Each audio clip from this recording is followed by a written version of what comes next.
Mais c'est pas possible. À partir de Kigoma, surtout que le ministre tanzanien est venu avec la délégation, les responsables du port de Kigoma.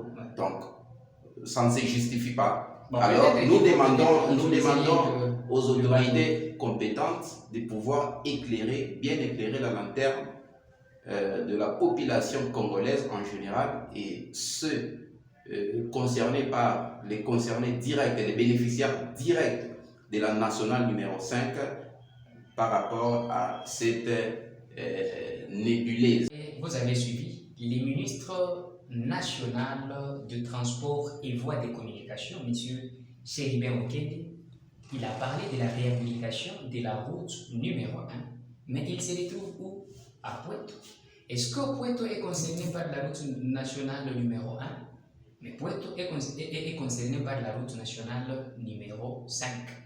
Ne voyez-vous pas vraiment que c'est une façon de pouvoir se moquer de la souffrance de la population de Pointe?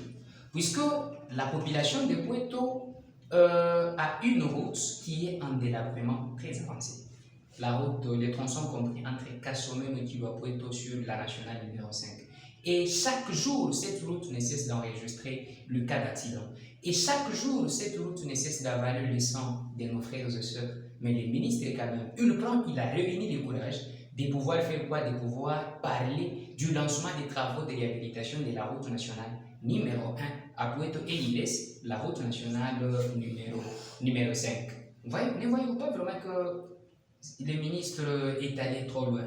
Ce n'est pas que non, c'est une question de lapsus. Non, il connaît bien. On peut relier la province du Haut-Katanga à la province de Tanganyika. D'ailleurs, ces deux provinces sont déjà reliées puisqu'on ne va pas tracer une route. Les routes existent déjà, ce qui veut dire que les provinces sont déjà reliées, mais c'est question seulement de pouvoir réhabiliter ces routes qui sont en délabrement très avancé.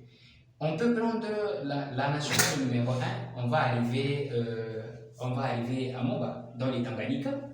On peut prendre aussi la nationale numéro 5, en passant par Pointe, on peut arriver dans la province de Tanganyika. Mais ce que le ministre est allé faire, c'est grave, c'est inadmissible.